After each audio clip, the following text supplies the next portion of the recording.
สบายดีสบายดีพี่น้องพ้องป่ายสู่ผู้สุคนนะพี่เนาะสบายดีพี่น้องทางฝั่งลาวแล้วก็สบายดีพี่น้องทางฝั่งไทยมาพอกับสองเบาฮิตปากเซ่คือเก่าพี่น้องมื้อนี้เบาฮิตสิมาเว้าเรื่องแรงงานลาวเนาะเป็นหยังคือฮักประเทศไทยหรือว่าคนลาวรุ่นใหม่เนาะที่เกิดใหม่ใหญ่รุ่นแล้วก็เข้ามาขายแรงงานในประเทศไทยบางคนบ่เคยมาประเทศไทย ยังน้อยๆอยู่เขาก็ลงหักเนาะในความเป็นไทยก็มีนะพี่น้องเพราะว่าอยู่ที่สปปลาวเนาะไลอย่างในเบิ่งทีวีสื่อสารโซเชียลข่าวเพลงลาล่าทุกอย่างที่เป็นไทยเอาไปเนาะไลฮู้อย่าว่าเบิดในสมัยปัจจุบันในแห่งมีโซเชียลมีมือถือติดมือทุกมือเนาะได้ดินผ่านออนไลน์โซเชียลต่างๆได้รับรู้ทุกอย่างในประเทศไทยพี่น้องอยู่ที่สปปลาวหั่นน่ะแม้ว่าคน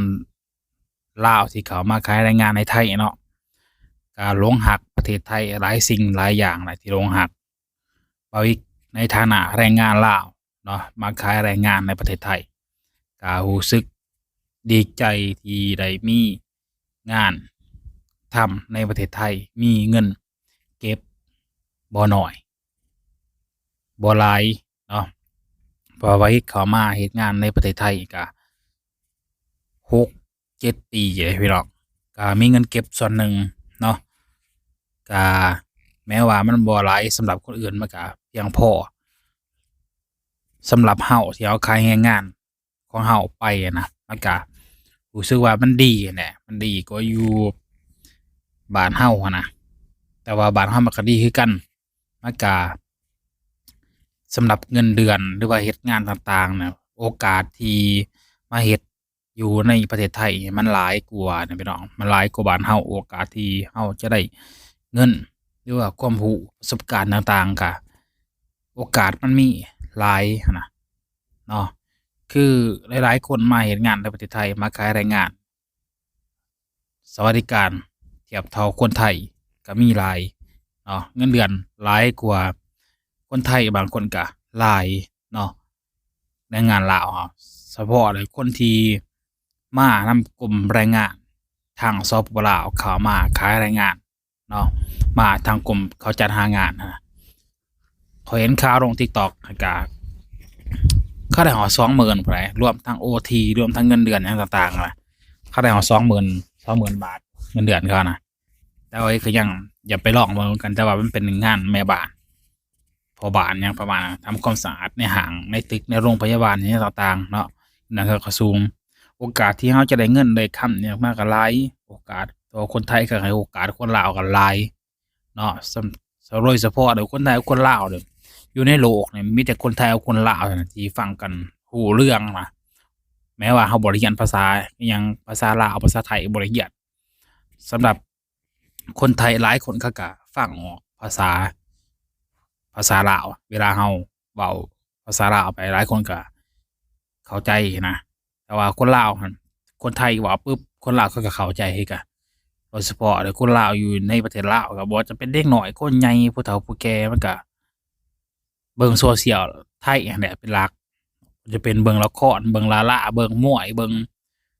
ทุกอย่างซัมมาปีพี่น้องเขาก็รู้ถึงความเป็นไทยและโฆษณาไทยอิหยังต่างๆครบเนาะ ก็มันก็เขาก็ฮักประเทศไทยเนี่ยคนสมัยใหม่คนลาวสมัยใหม่ฮักประเทศไทยเนาะบ่เอาจริงๆนะว่าวิคิดว่าถ้าคนไทยเขาเปิด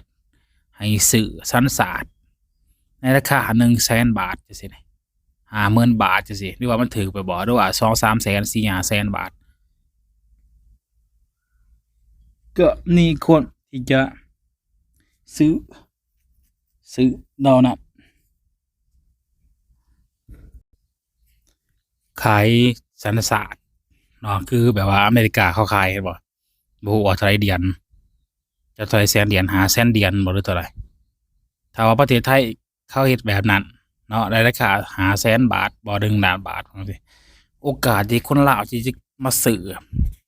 สัญชาติไทยนี่หลายเลยพี่น้องหลาย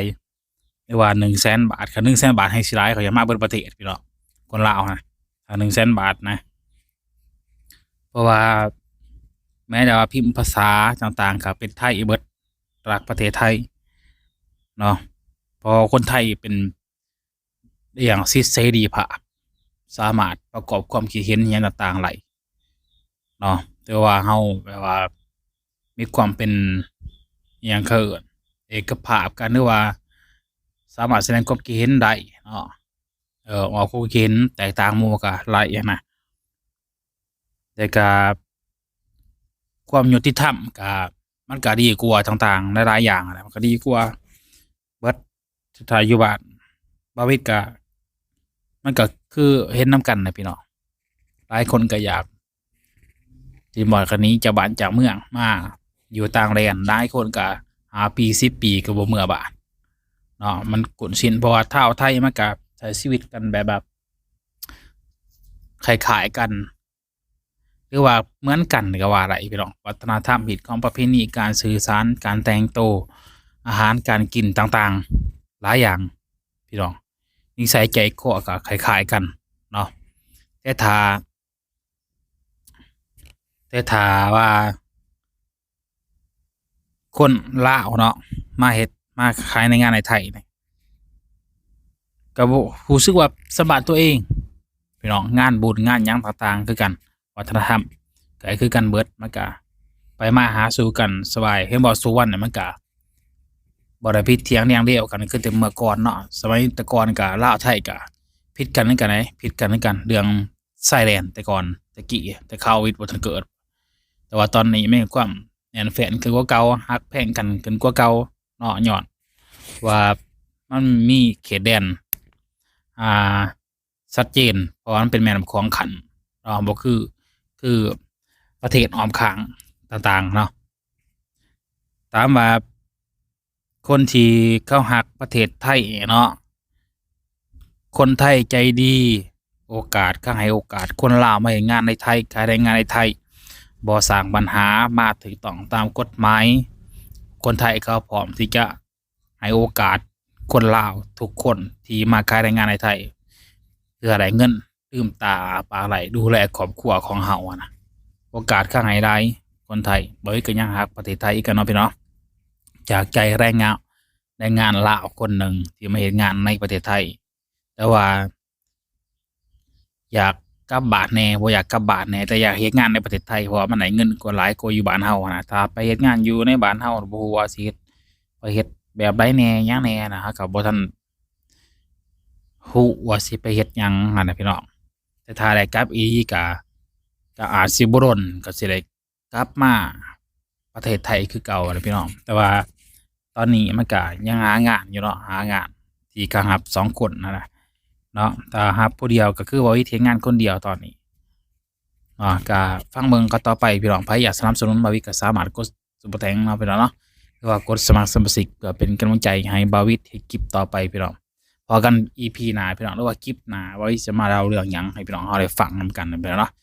ก็ฝากพี่น้องกดไลค์กดแชร์เนาะเพื่อเป็นกำลังใจบาวิทสบายดี